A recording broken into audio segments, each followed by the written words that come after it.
Welcome back to part 2. So I received comments on the last couple videos, which is good. I like it. I like it that you guys are mentioning stuff to me as I'm doing my inner monologue here. So apparently Caesar 1 and 2 were like sim games, and they had area of effect items. And Caesar 3 was the first game that introduced the walker aspect, the push aspect. So it changed the fundamental game engine. And did it change it for the better? Also, the other comments were, well, the Pharaoh and Cleopatra also did the push system, and they had zoning for housing too, and the Zeus and Poseidon's would introduce the block, and apparently at Zeus, that's when things became a little streamlined, and things became a little less difficult. And, well, and then apparently a lot of the old fans were bitching that the game became too easy. And they want to go back to the old style. Well, I suppose I should comment that, well, does hard necessarily make a better game? If your game has some fundamentally broken aspects to it that people have adjusted to and learned how to cope with. And I say, no, you shouldn't be looking back at the games and saying, yeah, they were better because they were hard. Here you'll see a lot of de-evolution and evolution of my houses because this is the difficult task of trying to keep them up and running with the markets, and I have problems here. I also start zoning the new land, and I start, see, look, they just de-evolve there because they're losing furniture a lot, and it's difficult for me to keep it intact. Anyway, it fluctuates for the rest of the game. I get a mass exodus all the time.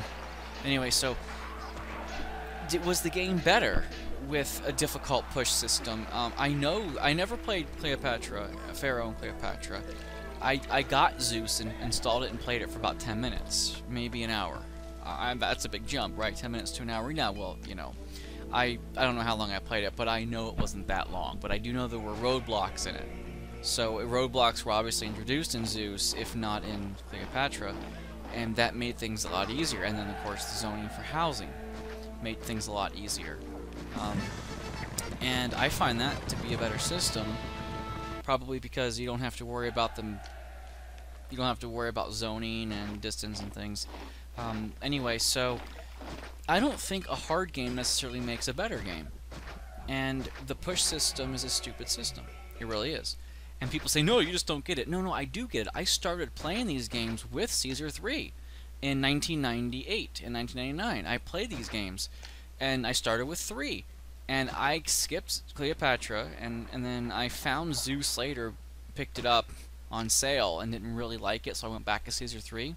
And the next one I actually played was Emperor Rise of the Middle Kingdom, which absolutely streamlined a lot of things. And the comments are that, well, the game is now becoming boring, it's repetitive. This game is boring and repetitive if you look at it from that perspective, if you look at it from that argument. Because you're zoning the same way every time in blocks for your cities. You know you can't vary too far from the path. You find a system that works for you, and you stick with it. I didn't originally make the inner donut, outer donut when I started playing these games. I would just make a large donut, try to zone around it, and then put city services where I could. It was a lot sloppier, and to some extent it did work because I've beaten this game on both the military side and the economic side. I'm just doing it again for funsies because why not? I mean, this game does have a nostalgic factor for me, and I do like to play it. I just don't think that this game's engine is as good as people love to argue it to be. You know, you don't get it. I do get it. I mean, a person like me who has played this game and knows the engine. I do make mistakes with the engine, you know, but the walkers, you can't control them. There's one way you can control them. On military missions, when you can build a city gate, you can put a gate on one side of the market, and the market's also on the housing side, and that actually prevents anyone from walking out of that. The only time the market bitches ever walk through it is when they're getting supplies. They won't walk and deliver supplies outside the gates. And the same thing with city walkers for services. You can actually wall them in and they won't leave the city walls. That's fine. It just gets really expensive to wall your city in. This rock gives me a bit of a problem, but I work around it. And I built a second auxiliary because 2 is what you need in this map to take care of the threats. The threats never get huge, okay? And I edit out all the battles because they get repetitive. They get pretty boring to watch. And of course, when the price goes up on goods and stuff, Caesar wants shit, so you know, gotta give him that. These are medium insula, and they keep coming and going. Once I expand, my warehouses right now are individualized now, and they stay that way for the rest of the game. And I had problems with the dock with population, like I mentioned in the first video for Miletus, that the dock kept losing population, so I was wondering why I wasn't getting enough money. Eventually have to expand, which this map will show. So I think that Emperor Rising Little Kingdom was an awesome game. I played the shit out of that game way more than I played Caesar 3, but I played Caesar 3 for the years up until the release of Emperor. And Emperor had a better system of not only you could plop a roadblock down, but you could plop a gate down to give you one of 3 accesses, you know, markets, water, and industry, you know. So that was a really good system. And those little gatehouses provided aesthetics. So you couldn't line your road completely with them because you actually lost road access on that piece of road the gate was on. But since houses were too wide, it didn't really matter unless you put 2 gates right next to each other. But it was a way to cheap aesthetics once in a while. So I think God, I'm trying to remember the comments now for YouTube, so I can respond to them all. I think this is a good system what I'm doing right now. You guys are watching my city take shape while I'm commenting. I just closed the browser so I can't read, but I'm just gonna wing it. Fuck it, because I also want to keep an eye on the game so I can comment if anything exciting happens. Here I'm doing a lot of shuffling. I'm doing a lot of waiting that you guys don't have to see. I wait for money to build up. I build some things. I get down to near negative. I wait again. Look at the exodus of people up there. Oh god, I hate that so much. But here I'm zoning because, you know, I have to get more people in. So, and this doesn't get me past about 3,200, I think, when it finally fully evolves. But I love watching it take shape. I actually could watch my own playthrough of this and other people's playthroughs of this just to watch the city take shape, because that's the fun part. That's why I capture all the footage of me building, except with plopping plazas down. You guys don't really need to see all that shit. Okay, here's why I changed my mind here. I'm like, no, I don't want a 3rd one there, I don't think, because the services are 2 by 2, so I think I swap out and put the doctor's office, the clinic, and the barber on the other side. But you need the fountains, so there you go. They can't evolve without a marketplace, of course, and I need a local granary right here, which it took me a while to get it right because fire kept destroying it. And here's the other patch of farm up there. I don't want to touch base on it too far in this part, but I start building there.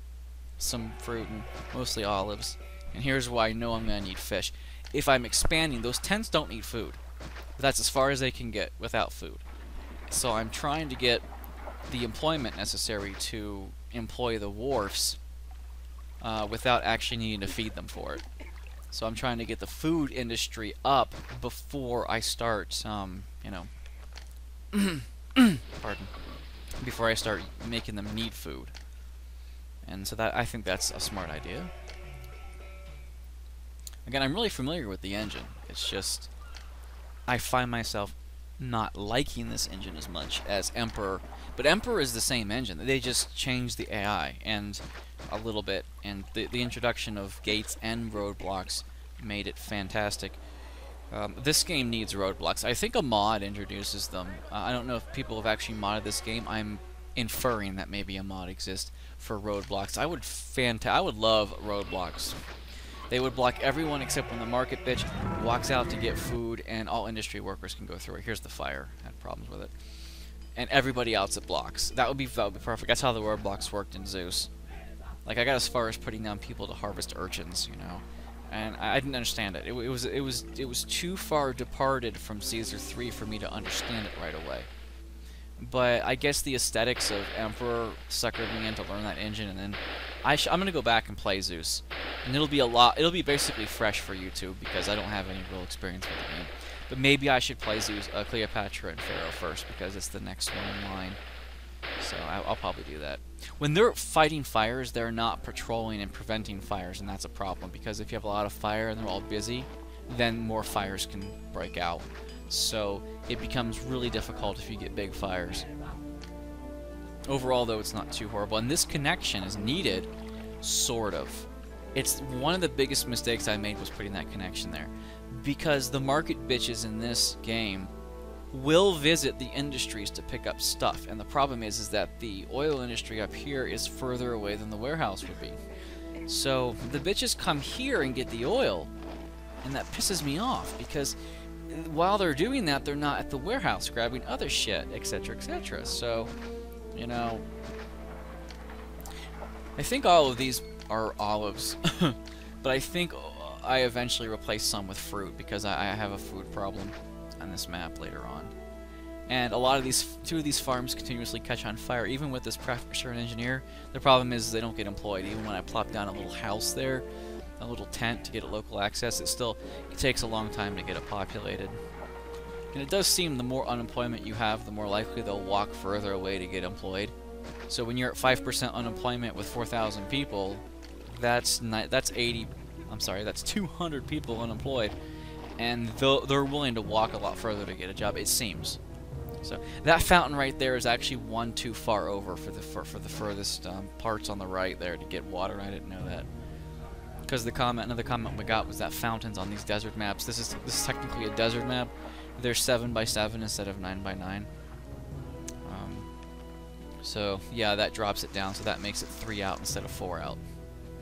3 out instead of 4 out. Well, 7 would make it 4 out, and 9x9 would make it 5 out. I think they only go 3 in this map. Here's me making a ton of oil. My logic behind it was this: I have the employment to fund these. Look at all the incoming, and if I make a lot of oil, see the transit time to get the oil to the warehouse the overabundance of oil may be counter-affected by the distance they have to travel. That was my logic behind that. And it turned out not to be the case because I ended up having a lot of oil. And I probably could have made more fruit farms in hindsight. And I probably should have. Probably should have made half those oil farms fruit farms instead. But I figured these wharves would be enough. And it turns out they aren't. Again, I've played these missions before, but I don't have memory of them. So I'm playing these semi-fresh. Like, do you remember this mission? No, let's play it again.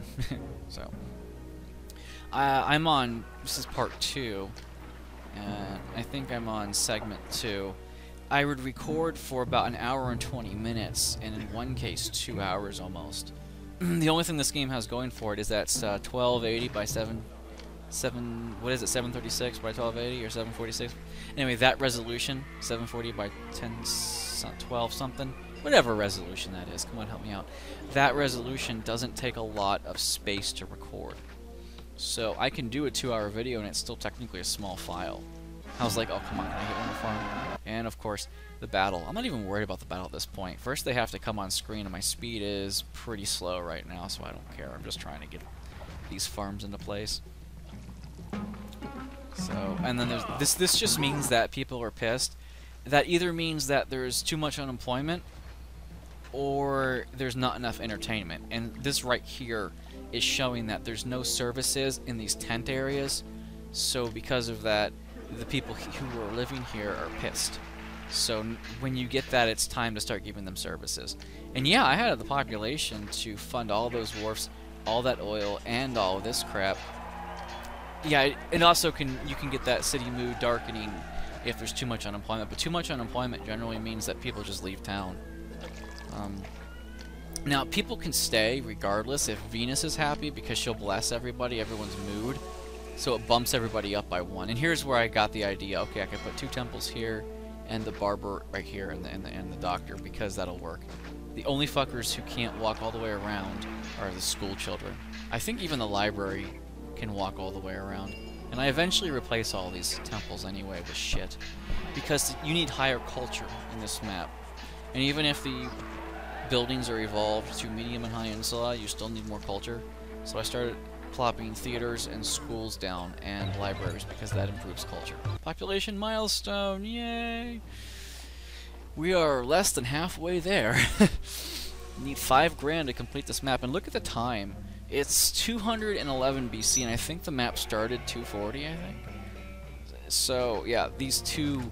I should have just gone the temples on the outside and put one bathhouse in the middle. You know, because those bath bitches walk too far off the beaten path. And here's me trying to think that I can save money. See my denarii, how low it is? I'm thinking I can save money here if I import clay only and start plopping down the factories, the warehouses to build. But I also want to reserve space here for warehouses because I want to put furniture and pottery here as well. So that was my debate here amongst myself. I'm like, yeah, maybe I should start doing the pottery industry because I can import a lot more clay than I can pottery, and it's cheaper. And yes, that's true, but the transit time it takes to get the clay to these is just astronomically long.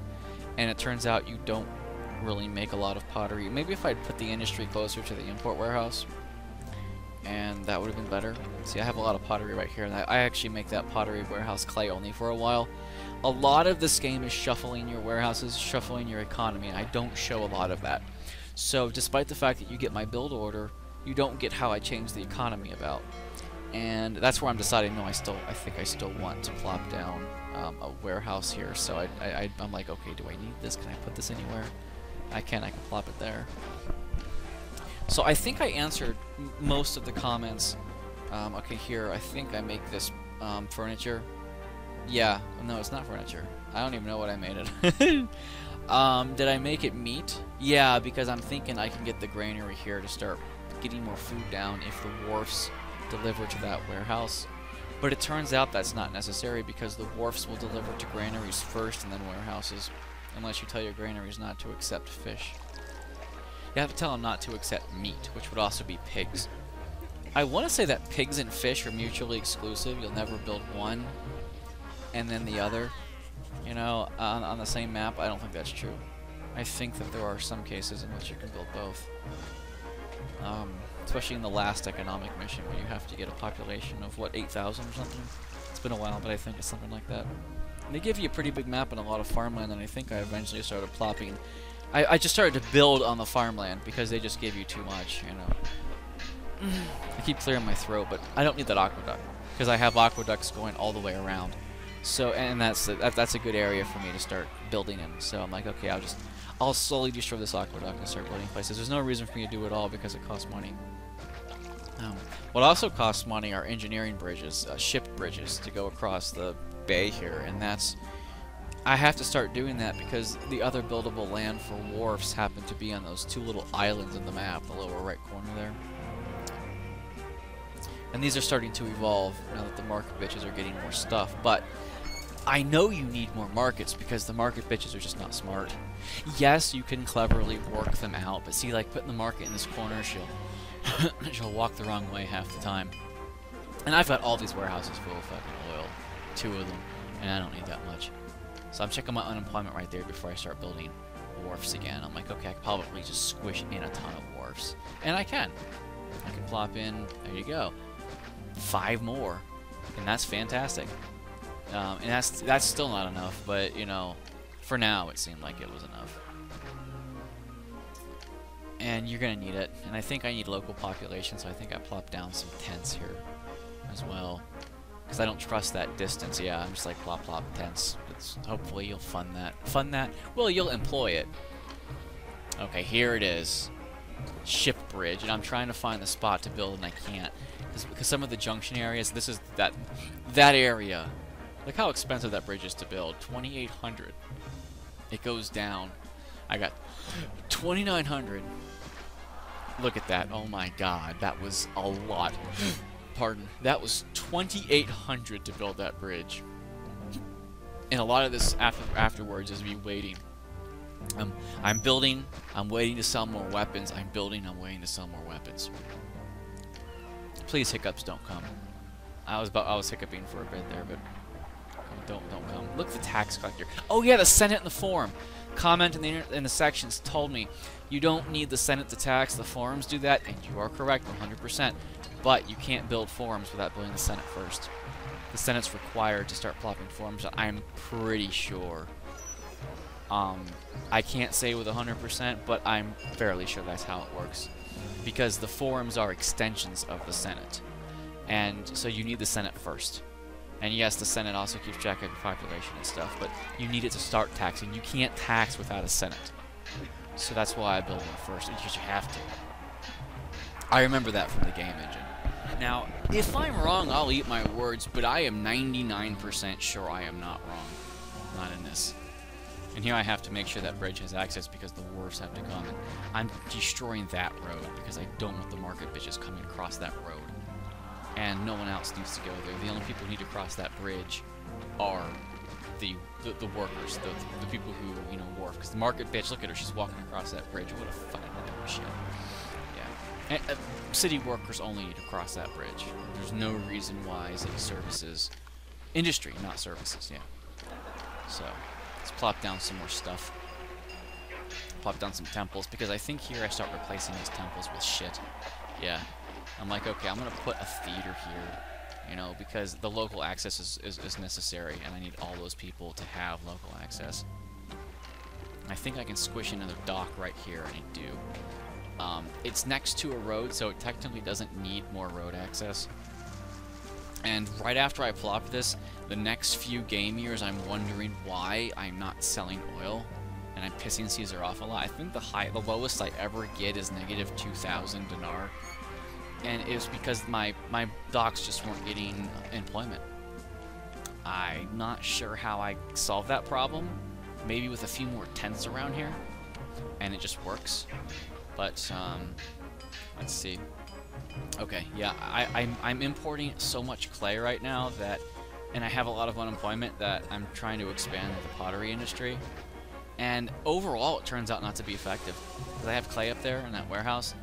But again, it's a push system. The warehouse, this bridge bankrupted me. Look at that. Oh my god, that was like I think that was 1,000 dinar. And after I build that bridge, there's a jump cut here. I'm not sure. I think a whole nother couple of game years went by while I was just waiting. I'm like, oh god, that bridge. It was such a big mistake to build that bridge without the money for it, because I had to wait 2 years, I think, of staying negative, getting positive, because then they started to sell me pottery, they started to sell me wheat, and like Caesar's pissed. He doesn't send any armies or anything, and he's pissed. And finally I get my population milestone of 3,000, which is pretty nice. And I'm coming across the end of this video. I think I've addressed all the comments, so let me know if I didn't. Let me know what your thoughts are on my thoughts on the series. And I will be playing the whole series, I think, eventually, but there are a few games I want to touch base on first. And I think I'll show my GOG library to you guys, if you guys are still watching at this point. Later on, after I finish Caesar 3, I'll show my library, and you guys can give me ideas on what I should play. Okay, so I'll see you guys next episode. Thanks for watching. And I'll let you guys just watch a couple minutes of this. I'm trying to tweak my economy. Yeah. I mean, these houses I thought were stable, and it turns out they weren't. They were just on the cusp of not being stable.